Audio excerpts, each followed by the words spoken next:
Tem até caneca já, toda arrumadinha, bonitinha.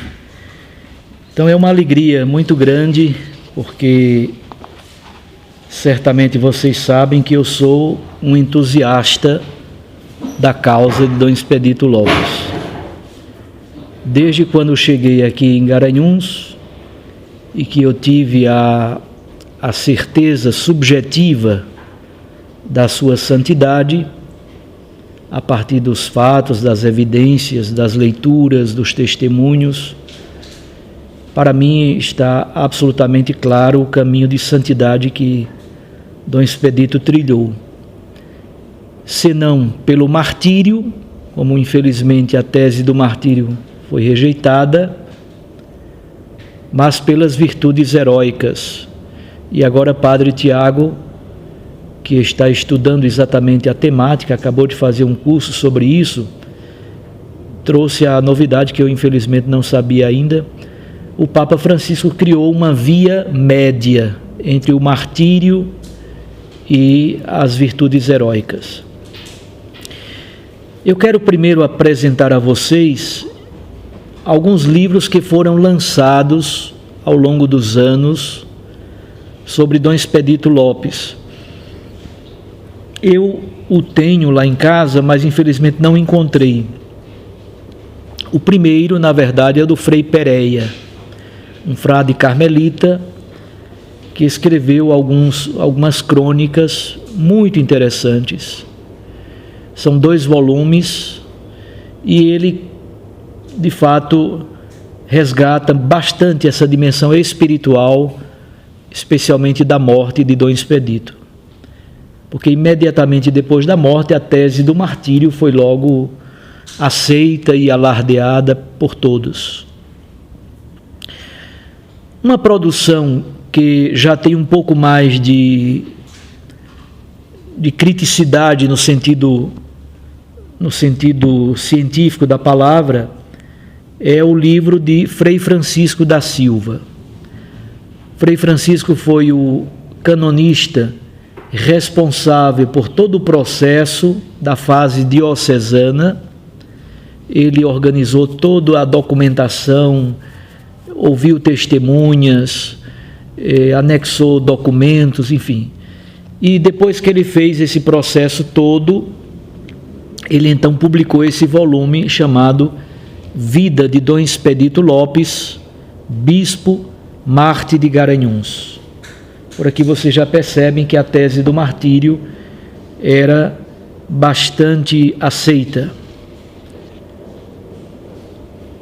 Depois, um pesquisador francês chamado Richard Marran, ele veio ao Brasil e ele é um estudioso do Brasil, especialmente do Nordeste brasileiro. Ele então fez uma longa pesquisa sobre Dom Expedito, sobre as causas da morte, etc, etc. E na época, infelizmente, Dom Tiago vai pagar uns dias de purgatório por causa disso. Dom Tiago cedeu ao professor Richard Marran as cartas originais que Maria José da Silva, a mulher primeira que engravidou de Padre Osana, Maria José escreveu cartas ao seu diretor espiritual, Padre Rodolfo Lampert, e depois se travou uma comunicação entre Maria José e Dom Expedito Lopes. Dom Expedito então fez todo o processo de investigação prévia daquilo que aconteceu nos anos de 55 a 57. Vou voltar ao tema rapidamente, porque eu não posso dar muito spoiler, porque é a matéria do livro da nossa amiga Ivonete. Daqui a pouco ela está lançando o livro. As Cartas Falam. Então, Richard Marran escreveu esse livro, o original é em francês, Meurtre au Palais Episcopal, Morte no Palácio Episcopal.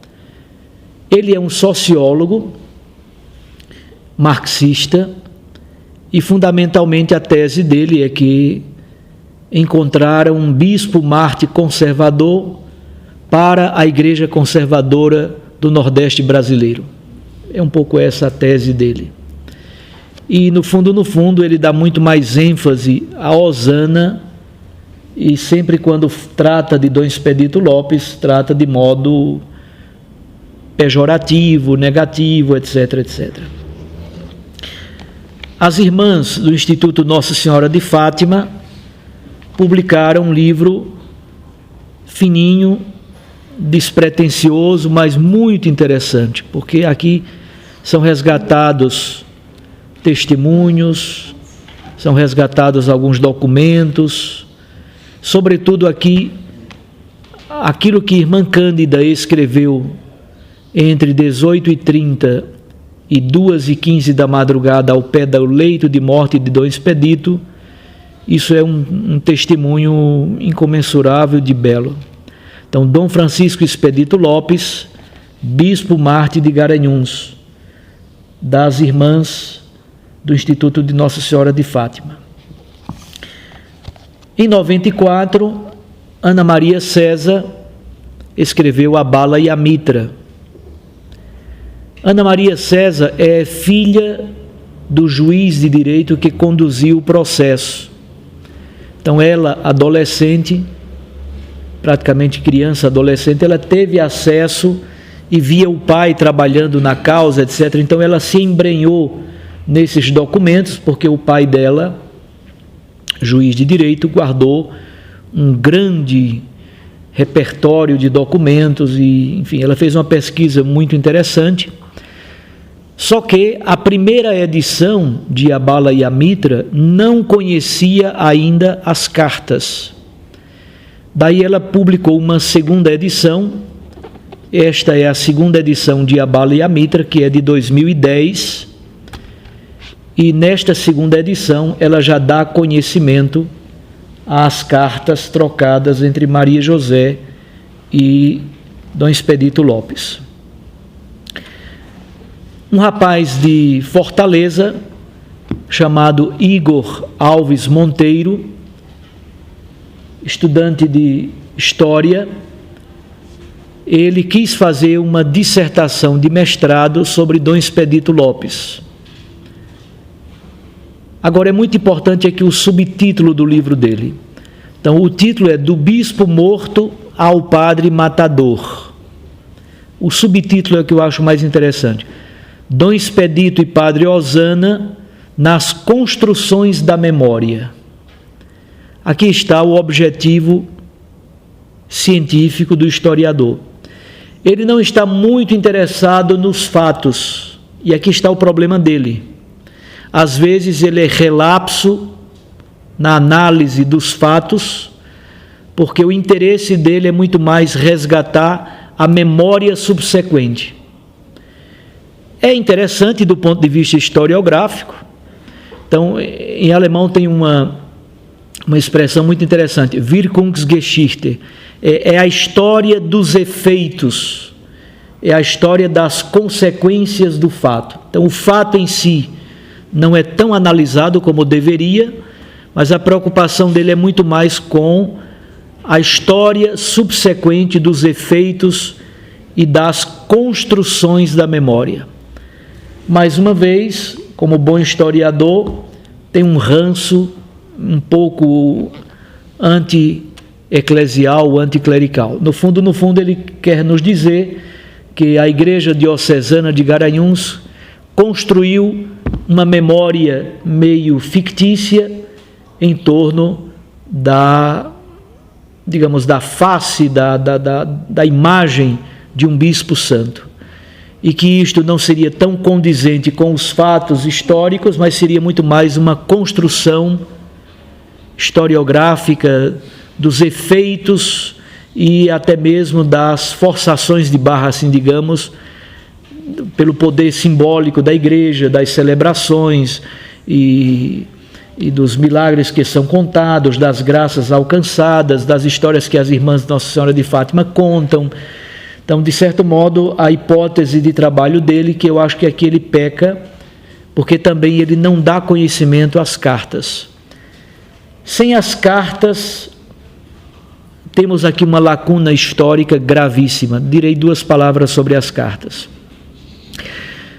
Padre Osana, depois do crime, começou a escrever páginas e páginas de alguns relatos. Ele dizia que iria fazer a sua defesa. Ele foi condenado no último julgamento em 63.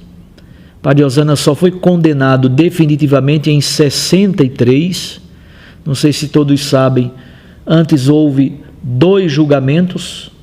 Em ambos, praticamente, ele foi inocentado. Não sabemos muito bem as causas, mas por questões técnicas, os advogados conseguiram desmanchar, digamos, o primeiro e o segundo julgamentos.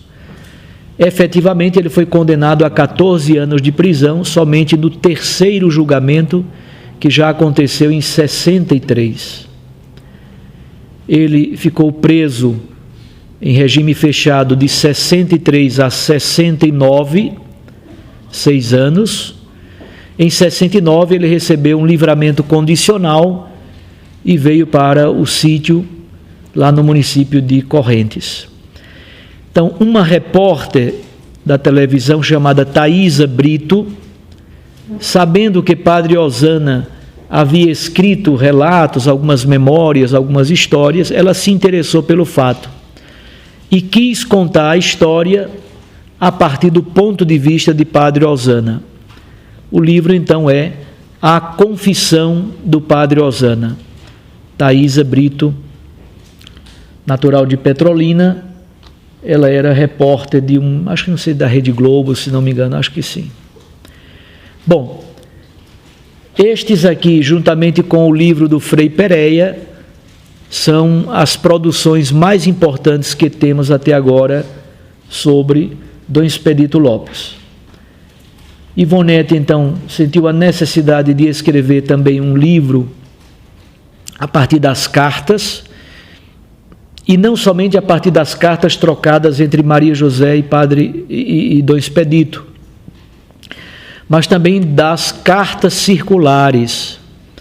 Obviamente, no tempo, na década de 50, não havia internet, não havia facilidade, a não ser pelo rádio, não havia muita facilidade de contato do bispo com o clero, haja vista também que a diocese de Garanhuns chegava até São José da Coroa Grande. Então, a diocese de Garanhuns é o que atualmente é a diocese de Garanhuns e toda a diocese de Palmares. Então, chegava até São José da Coroa Grande, chegava até Lagoa dos Gatos, etc. Belém de Maria.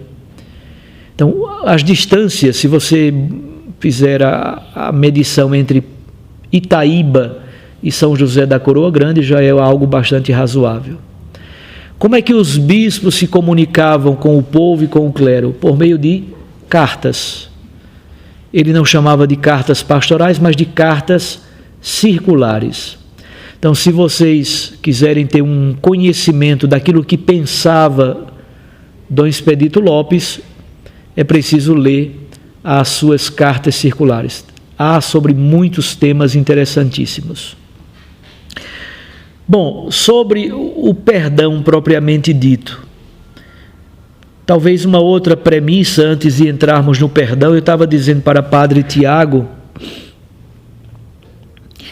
eu fiz uma síntese de datas e impressionou-me demais a proximidade cronológica entre Osana e Dom Expedito. Dom Expedito nasceu em 14, Osana em 13. Dom Expedito entrou no seminário menor em 25, Osana em 26. Expedito terminou filosofia em 34, Osana em 33. Terminou teologia em 37, Osana em 36. Dom Expedito foi ordenado presbítero em 38. Como ele foi para Roma estudar e fez mestrado e doutorado em Direito Canônico em Roma, então ele demorou um pouco mais para ser ordenado. Por isso foi ordenado presbítero em 38, Osana em 36. Depois há outras datas interessantes e finalmente a morte. Dom Expedito morto em 57, com 43 anos incompletos, faltaram 6 dias para ele completar 43 anos.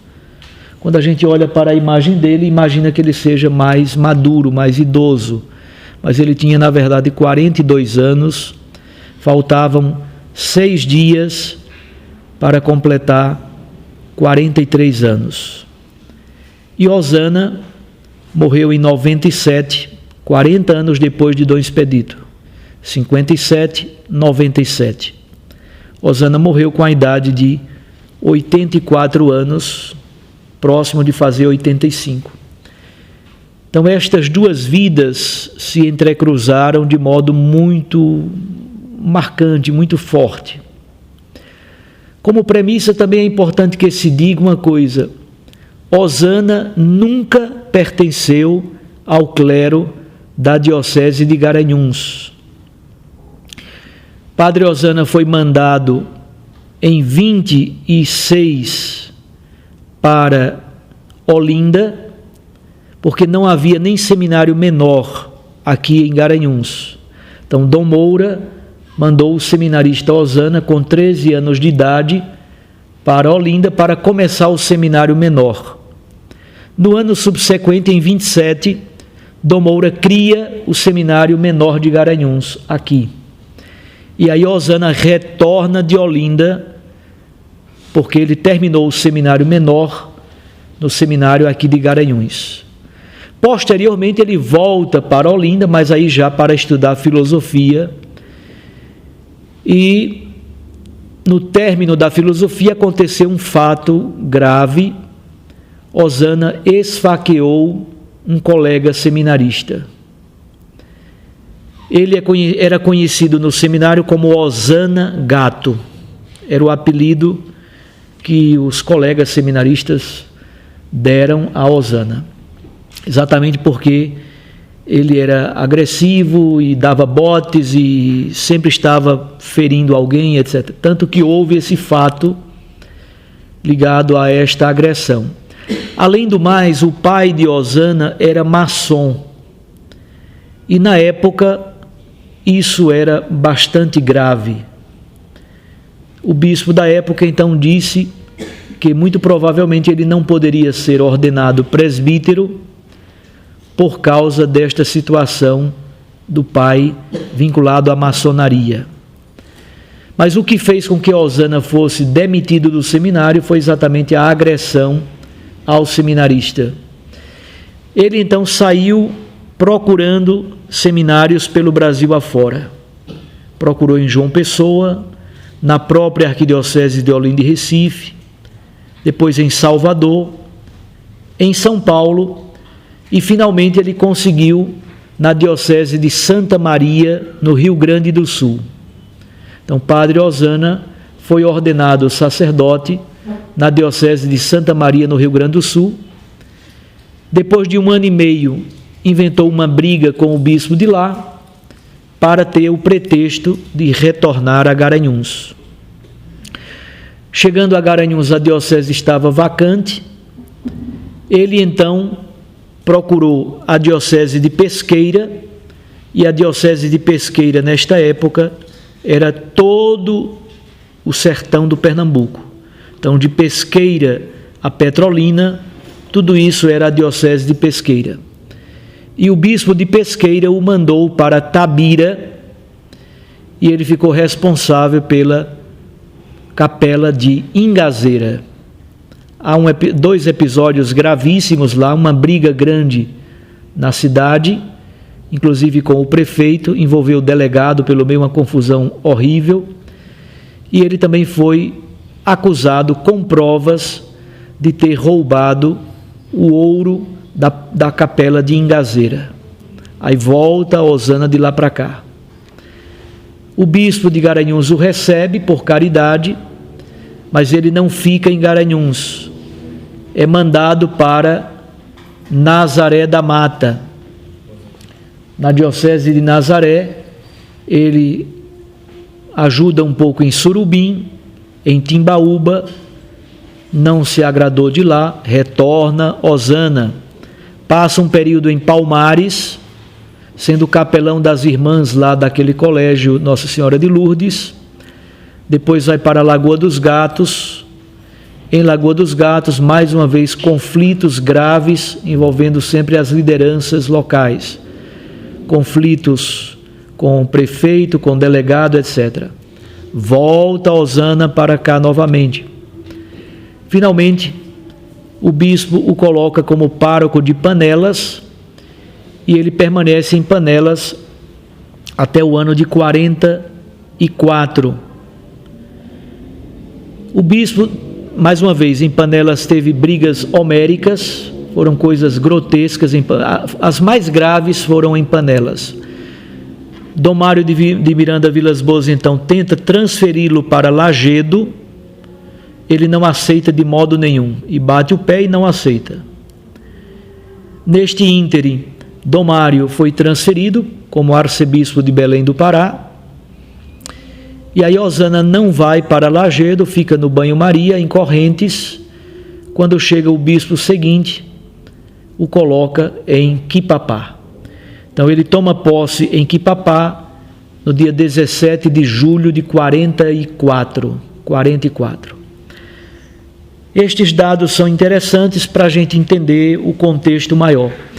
Mas eu quero agora abordar a temática do perdão, mas não somente o perdão no dia da morte. Uma primeira coisa que eu diria assim, Dom Expedito, ele viveu muitas perdas. Uma perda no sentido psicológico é toda e qualquer situação de humilhação, de injustiça, até mesmo coisas pelas quais as pessoas não são diretamente responsáveis. Mas, por exemplo, ele não tinha condições de ir para o seminário porque não tinha dinheiro para pagar. Era de uma família muito pobre, o pai era pedreiro, e o bispo de Sobral, percebendo sinais claros de vocação, o chamou para ajudar, para trabalhar no Palácio Episcopal. E, de certo modo, Expedito pagava, porque naquele tempo cada família pagava pela formação dos seus filhos no seminário. Então ele, de certo modo, pagava pela sua formação no seminário, trabalhando no Palácio Episcopal. Só que isso foi motivo de muita chacota, de muita crítica. Inclusive, uma das grandes críticas que Padre Osana fazia a Dom Expedito é: este aí é um bispo pobretão. Ele chacoteava: eu sou filho de fazendeiro. Nem era até essa coisa toda. O pai de Osana não era um homem rico, riquíssimo lá de Correntes. Era arremediado, como a gente diz. Mas Osana fazia questão de dizer que Dom Expedito era um pé rapado, um bispo pobretão. Para vocês terem uma ideia, no dia da ordenação episcopal dele, o pai dele não foi para a missa da ordenação episcopal dele porque não tinha um par de sapatos.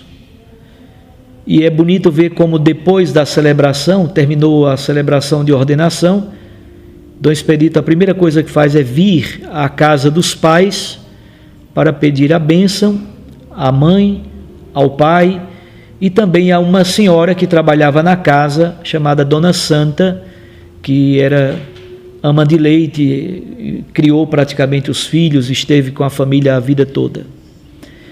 Então é bonito ver o bispo Expedito, doutorado em Roma, chegando para pedir a bênção ao pai que não tinha um par de sapato para ir para a sua ordenação episcopal. Eu diria que um primeiro ato de perdão, sem autocomplacência, Expedito teve que lidar com esta situação de ser um filho de pobres. Um filho de pobre sem ser enxerido.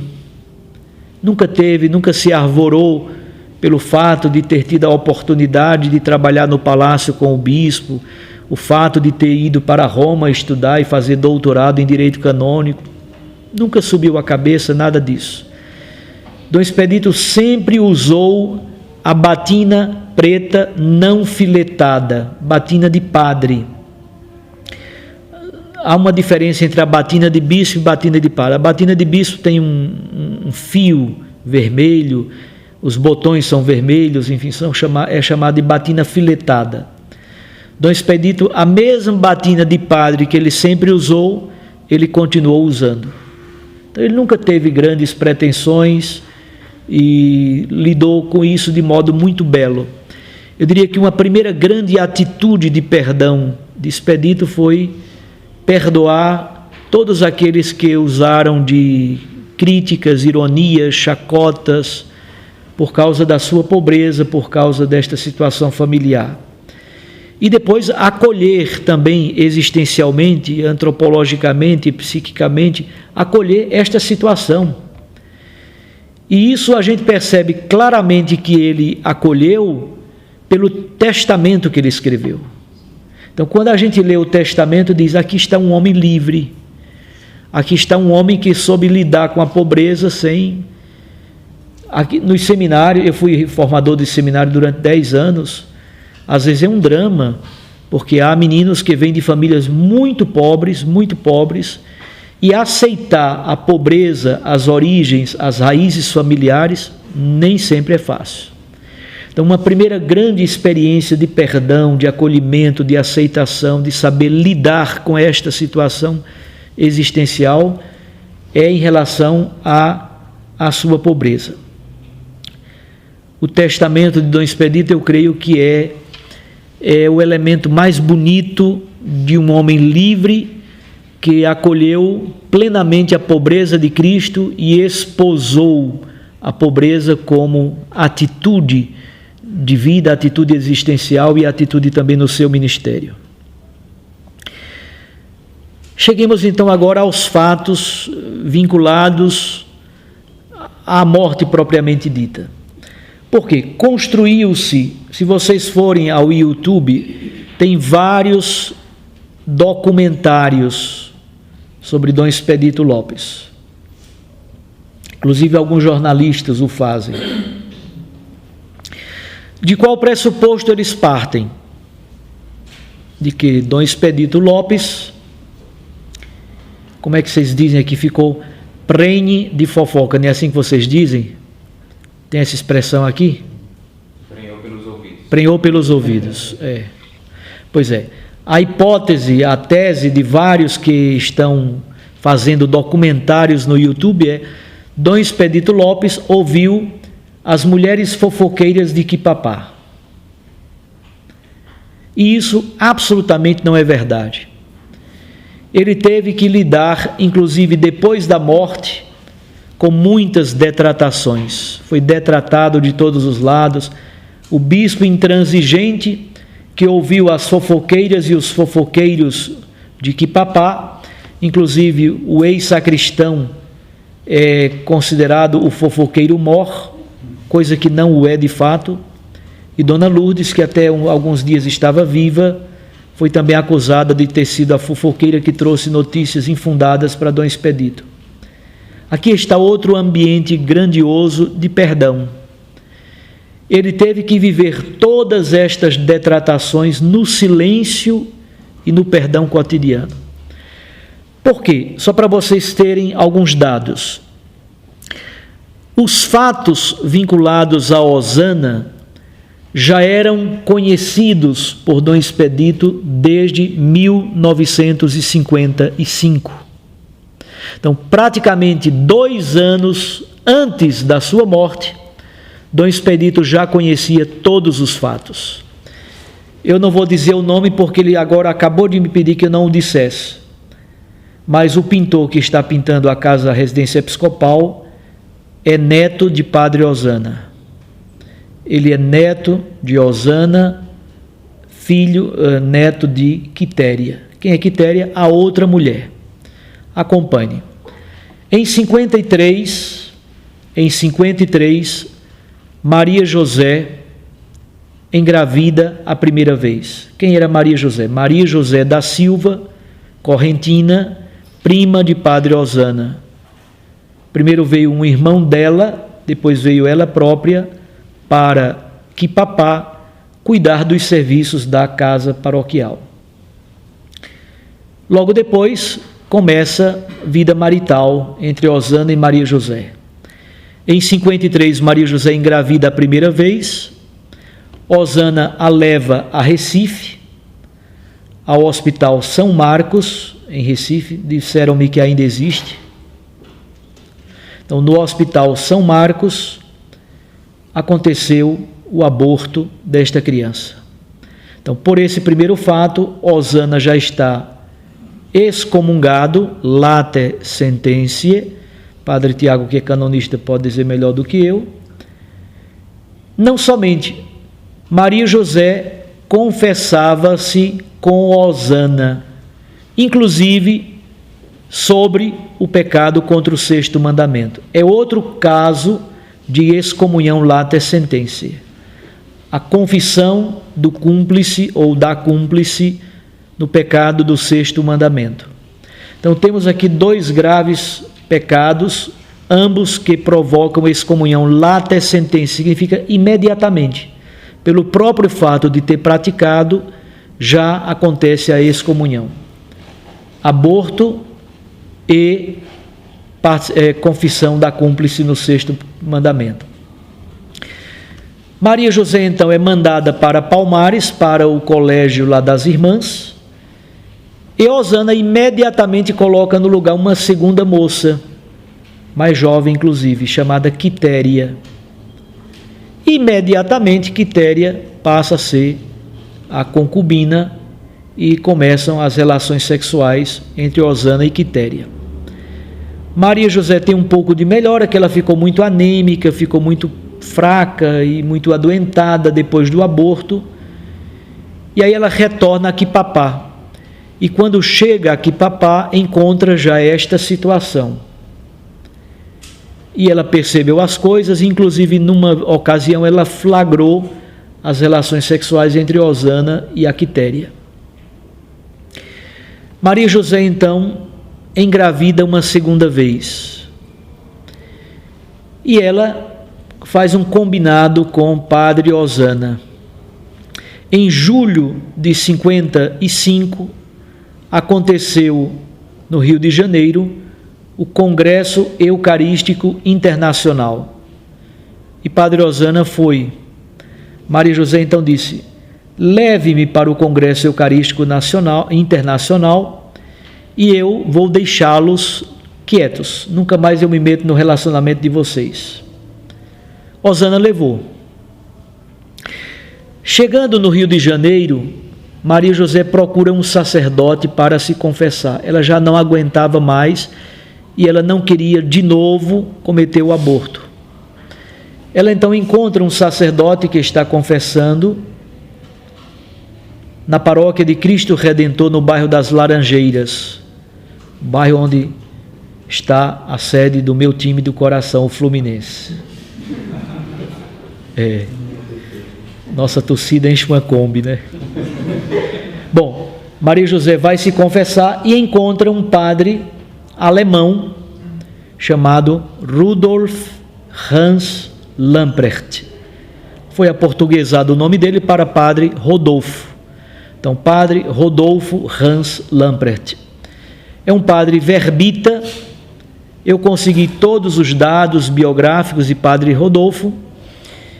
E Padre Rodolfo, verbita religioso, ele era da comunidade verbita de Juiz de Fora, em Minas Gerais. Estava no Rio de Janeiro naquele dia somente confessando.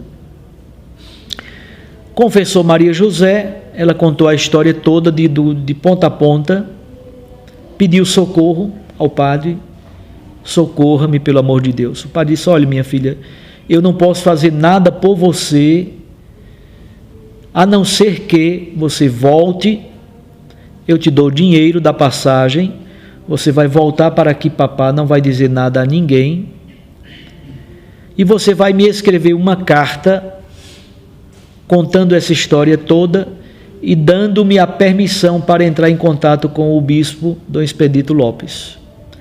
E assim Maria José fez. Padre Rodolfo, então, tendo a autorização dela para, entre aspas, quebrar o sigilo sacramental, isso só se pode fazer com a autorização da penitente, ele então escreve a Dom Expedito e anexa a carta de Maria José. São estas cartas que vêm à tona, que estão no livro da segunda edição de A Bala e a Mitra, de Ana Maria César, no livro do professor Richard Marran e agora no livro da professora Ivonete. Não vou entrar nos muitos detalhes, mas Maria José consegue então o dinheiro, foge para Recife, passa alguns dias também em João Pessoa, sempre na congregação das Irmãs do Bom Pastor, e de Recife ela viaja para Belo Horizonte e é acolhida pelas Irmãs Vicentinas em Belo Horizonte. No dia 19 de março de 56, nasce o filho dela. No dia 24 de março de 56, nasce João Batista da Silva. O nome do menino, João Batista da Silva. Por que ela botou o nome de João Batista? Aqui tem um fato concreto e duas coincidências que são docilidades de Deus. Qual é o fato concreto? Ela sempre foi devota de São João Batista. Ponto. É a única coisa que ela diz. Depois ela descobriu que o nome original do padre Rodolfo é, na verdade, o nome da congregação, o nome religioso é João Batista. E ela não sabia desse fato. O padre que mais ajudou a ela, o nome dele era João Batista. Mas tem um outro detalhe que os livros não dizem e que eu descobri fazendo cálculos matemáticos. A criança nascida no dia 24 de março de 56, teoricamente ela foi gerada em que dia? 24 de junho de 55. Então, pois é. Então, teoricamente, a fecundação aconteceu no dia 24 de junho de 55. Por isso ela nasceu no dia 24 de março de 56. Padre Rodolfo então coloca Dom Expedito em contato com Maria José.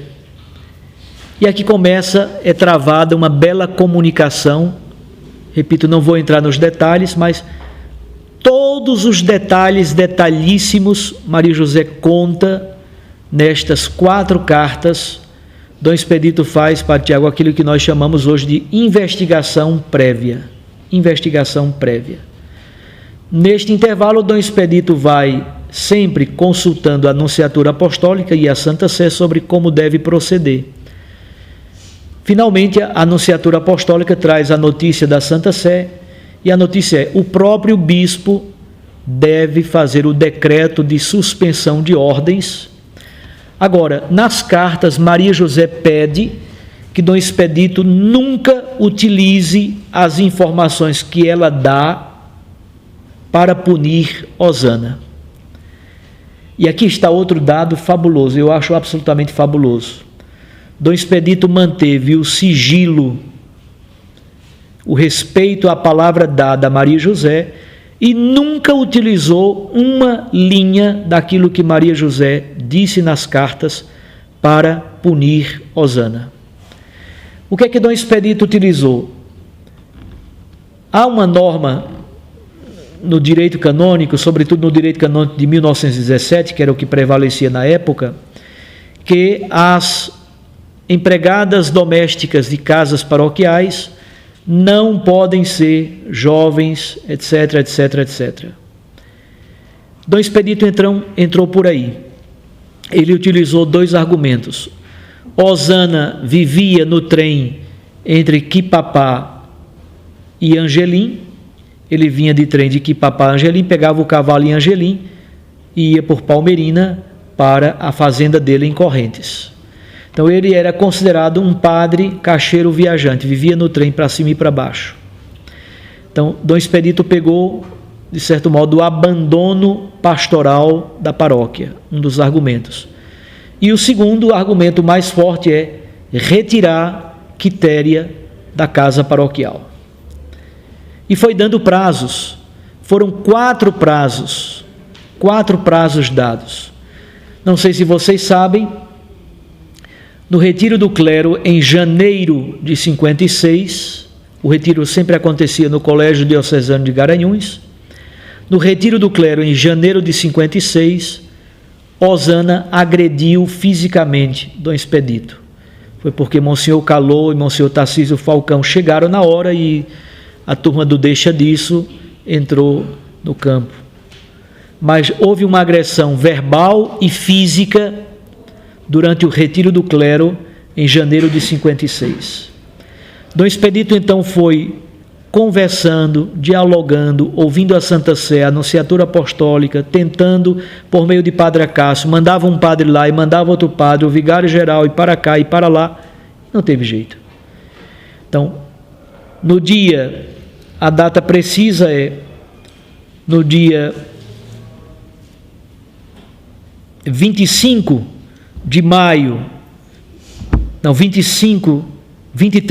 de junho de 57, 23 de junho de 57, Dom Expedito escreve o decreto de suspensão de ordens. Aqui também os livros cometem um monte de erros.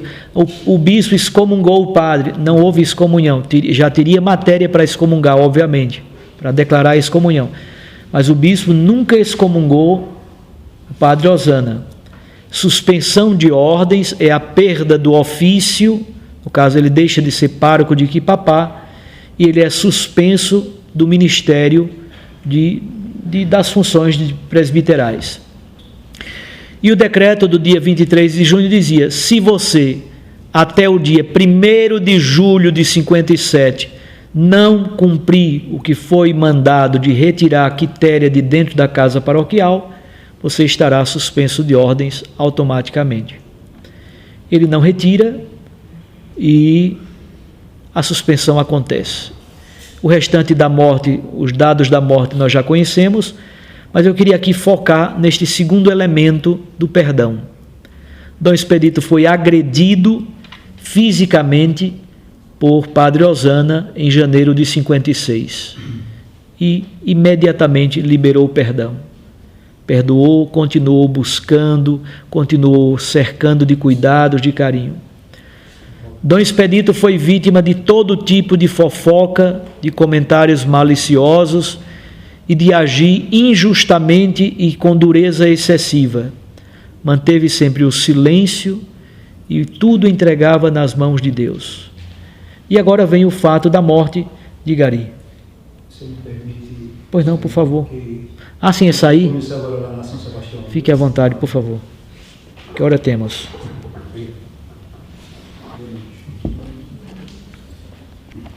7 horas? Não, 6. Tá. Eu agora quero ler algumas expressões que revelam de fato. Até que hora nós vamos? Então, mais 10, 15 minutos somente para ler o que aconteceu naquela noite. A primeira palavra que Dom Expedito diz quando é baleado, primeiro ele já havia dito algumas vezes antes para um amigo dele, um padre de Oeiras, que veio para Garanhuns com ele, padre Frota. Dom Expedito dizia literalmente: é uma questão de fé. Não vou me afastar uma letra do direito canônico. Embora Padre Osana me mate, eu vou seguir o direito canônico e não vou me afastar dele. Poucos dias antes, ele disse literalmente esta frase para Padre Frota.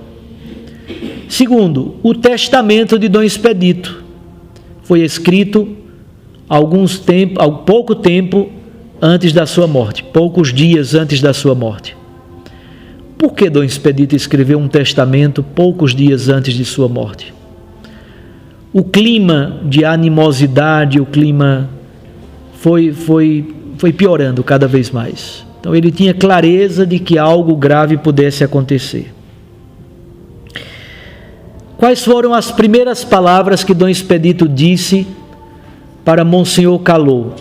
Então, mais ou menos às 18h30, Osana dispara 3 vezes contra Dom Expedito, 2 tiros no tórax e um tiro atingiu o braço e o projétil caiu no pé da parede lá na residência episcopal.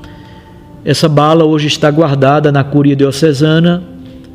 As outras 2, certamente, ele foi sepultado com elas. Acho que nunca foram retiradas e, se foram, acho que perderam-se ao longo da história. Conosco, na Cúria, não está. No memorial tem algum projeto e tem alguma bala, irmã? Não. Pronto. Então, na casa episcopal trabalhava um senhorzinho já idoso, seu João. Dom Expedito comia de marmita. Padre Osana zombava de Dom Expedito, o bispo marmiteiro. Então, esse pobretão, filho de pobres e bispo marmiteiro. A marmita vinha do Colégio Santa Sofia. Então, de fato, era um bispo marmiteiro. E ele sem nenhum problema, sem nenhuma dificuldade com isso. Seu João, então, estava na cozinha, lavando as coisas. Tinha acabado de jantar. A campainha toca às 18h30. O próprio Dom Expedito diz, eu vou atender. Quando abriu a bandeirola da porta, daquela porta com postigo, quando abriu, Osana, sem dizer uma palavra, atira 3 vezes. Ele grita para seu João sai correndo, vai à casa paroquial da catedral, chama o padre Calot, o Monsenhor Calot. Monsenhor Calot chega também correndo. A primeira palavra que Dom Expedito diz para Monsenhor Calot: Padre Osana me matou, mas eu perdoo aquele pobre sacerdote. Monsenhor, por favor, me dê a absolvição. Essa foi a primeira palavra que ele disse sobre o fato propriamente dito. A primeira palavra foi gritar por seu João, mas depois disso, a primeira palavra sobre o fato foi: Padre Osana me matou, eu perdoo este pobre sacerdote. E esta foi a toada a noite inteira. Quando o puseram na carroceria de uma caminhonete, ele sangrou bastante, ajoelhado aos pés do altar. Ali na residência episcopal havia uma capela embaixo. Depois o puseram sobre um colchão de palha, e puseram no lastro de uma caminhonete para levá-lo para o Dom Moura. Quando foram movimentá-lo para colocar na caminhonete, ele gemeu um pouco. Imediatamente ele disse: como é feio um bispo gemer. Será que eu não sei sofrer? Então você percebe, ele junta um pouco de bom humor e de oblação de si mesmo. Como é feio um bispo gemer. Será que eu não sei sofrer? Será que um bispo não sabe sofrer? Então vejam, a vinculação, a configuração ao Cristo servo sofredor, ao mesmo tempo uma pitada de bom humor, e ele disse com um riso nos lábios. Os testemunhos são exatamente neste sentido, mas ao mesmo tempo revela a entrega, a oblação de si a Deus. E aí as palavras seguintes, já no Hospital Dom Moura, são muito mais interessantes. Padre Pedro Godoy chegou para visitá-lo, era o pároco de Correntes. Ele então disse para Pedro Godoy: adeus, Padre Pedro, é assim mesmo. Sine effusione sanguinis non est remissio peccatorum. Sem a efusão de sangue não há a remissão dos pecados.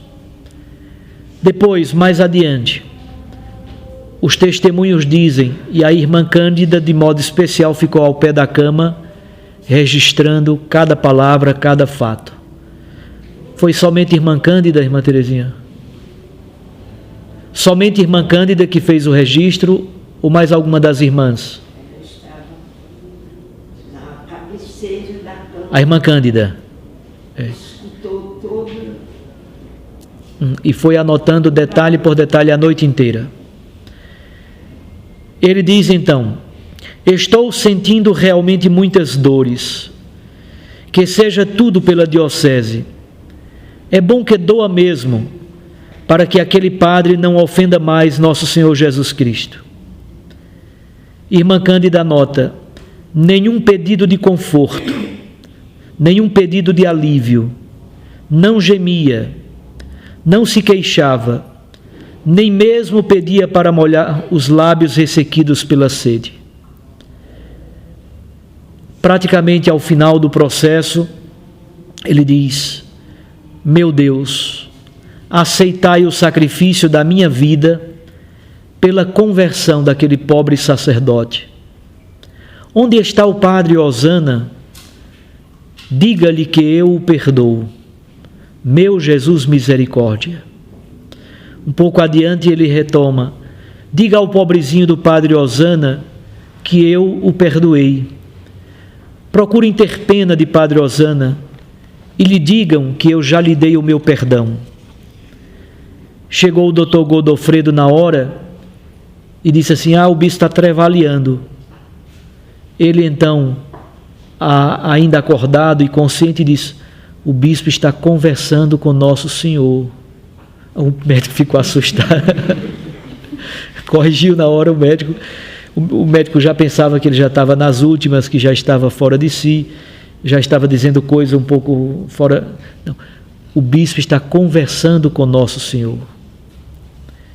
Mais adiante, e aí praticamente termina, ele dizia uma oração e sempre repetia uma frase em latim ou uma recomendação. Foi a noite toda. No leito de morte, ele tem a ousadia de perguntar: meu Jesus, e as missões que estavam marcadas para Lagedo? Agora não posso mais fazer nada, só posso rezar. Veja a grandeza da caridade pastoral desse homem. Mais adiante: e a pobre paróquia de Quipapá? Como vai ficar sem padre na primeira sexta? Então veja, preocupação com coisas bem concretas, bem miúdas. Então o tiro foi no dia 1º de julho, uma segunda-feira. Ele está preocupado com a sexta, dia 5 de julho. Na primeira sexta, como vai ficar a paróquia de Quipapá? Praticamente já perto da morte, ele então diz: seja feita a vontade de Deus. Bonum certamen certavi, cursum terminavi, fidem servavi, in reliquo reposita est mic corona justitiae. Em português: combati o bom combate, terminei a minha carreira, preservei a fé. De resto, me está reservada a coroa da justiça. Praticamente as últimas palavras: seja feita a vontade de Deus. E ele diz também em latim: dilexi justitiam et odivi iniquitatem, propterea in exilio morior. Amei a justiça, odiei a iniquidade e por isso morro no exílio. Finalmente, aquela frase que ficou célebre: eu não possuo nada, nasci pobre, vivi pobre, tudo é da diocese, mas graças a Deus nada me faltou. Eu quero ficar ainda mais pobre. Meu Deus, aceitai o sacrifício da minha vida pela salvação daquele pobre sacerdote, que ele não ofenda mais nosso Senhor Jesus Cristo. Meu Deus, eu vos ofereço minha vida pela pobre e infeliz diocese de Garanhuns, pelo seu clero, pelos seus seminaristas. Pronto, Senhor, agora estou preparado. Fechou os olhos, 2h15 da madrugada. É um homem que só soube perdoar. E não simplesmente neste momento último da morte. Como eu disse, eu quis tomar 4 momentos: a sua experiência de humilhação por ser muito pobre, a agressão que Osana lhe fez em 56, o silêncio, mesmo diante de tantas fofocas e disse-me-disse, ele nunca ousou quebrar o sigilo daquilo que foi pedido por Maria José. E, finalmente, o testamento espiritual de Dom Expedito Lopes, entre 18h30 e 2h15 da madrugada. Virtudes heróicas não faltam.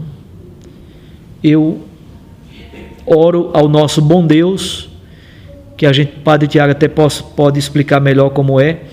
Então, há uma terceira via que está surgindo, que o Papa Francisco quer estabelecer, entre a via do explícito martírio e a via das virtudes heróicas. Há uma via intermediária. Você pode explicar, por favor, Padre Tiago? Sim. É a oferta da vida pela caridade, com uma possibilidade de uma morte certa e prematura. Então, essa terceira via, na verdade, já tem 5 anos, foi aprovada e colocada para a Congregação da Causa dos Santos em 2017. E conversando com um dos oficiais da congregação esses dias, no final do curso, ele dizia: por conta da dificuldade de aceitação da vida do martírio, ele disse: não, mas podemos pedir a modificação do tema da causa para super virtutibus, para essa outra, de oferta da vida própria caridade. Então é uma possibilidade. É verdade que eu conheço aquilo que mais ou menos estão nesses livros, com exceção do livro em francês, os outros eu tenho todos. Mas tem coisas que estão lá nos documentos, né? Os originais aqui na nossa cúria, guardados da paz diocesana, e os outros lá em Roma, que já foram entregues, né? Para que a gente possa ver agora na fase romana, até porque a congregação precisa conhecer a causa. Né? Eles receberam a causa, mas eu acho que nem foram abertos os documentos. É porque o conhecimento oficial da causa se faz com a Positio. A Positio é um livro, digamos, como esse de Frei Francisco, no qual se apresenta o candidato à beatificação e, a partir dos autos testemunhais, não pode ser coisa inventada, na Positio só podem estar coisas que foram ditas pelas testemunhas. Há uma apresentação genérica do ponto de vista histórico, geográfico, contextual, etc. E depois entra-se para justificar a existência das virtudes heróicas, pegando as virtudes teologais, fé, esperança e caridade, depois das virtudes, das várias outras virtudes, não somente das virtudes teologais, virtudes sociais, a humildade, justiça, temperança, etc, etc. Virtudes cardeais. Para mim, é de fato apóstolo do silêncio e apóstolo do perdão. Não tenho absolutamente nenhuma dúvida. À medida que eu fui...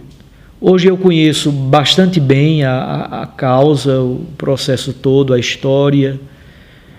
Estas cartas serão muito interessantes de serem lidas as originais, mas também o livro de Ivonete vai dar uma visão muito interessante sobre as cartas, não somente sobre as cartas trocadas entre Maria José e Dom Expedito, mas também sobre as cartas circulares escritas por Dom Expedito.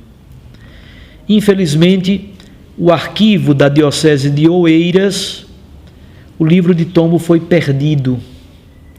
Eu tenho insistido com o bispo de lá, ele, infelizmente, a resposta foi muito triste. Perderam o livro de tombo, que é o livro onde estão registradas estas coisas, exatamente o primeiro livro, que é do período em que Dom Expedito foi bispo lá em Oeiras, no Piauí.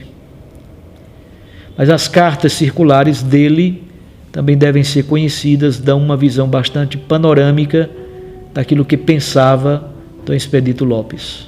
Muito obrigado pelo convite. Vamos rezar.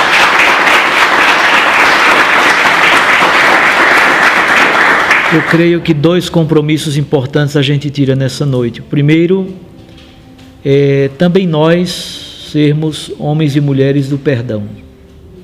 Aprendermos com Dom Expedito essa arte do perdão, que não é fácil. E segundo, continuarmos rezando pela causa, divulgando, para que mais e mais pessoas o conheçam, o amem e peçam a sua intercessão. Muito obrigado pelo trabalho de vocês e um dia, se Deus quiser, nós o veremos nos altares. Amém. Vamos concluir pedindo a bênção de Deus. Ave Maria, cheia de graça, o Senhor é convosco. Bendita sois vós entre as mulheres. Bendito é o fruto do vosso ventre, Jesus. Santa Maria, Mãe de Deus, rogai por nós, pecadores, agora e na hora de nossa morte. Amém. O Senhor esteja convosco. Ele está no meio de nós. Abençoe-vos o Deus Todo-Poderoso, o Pai e o Filho e o Espírito Santo. Amém. Um abraço, fiquem na paz.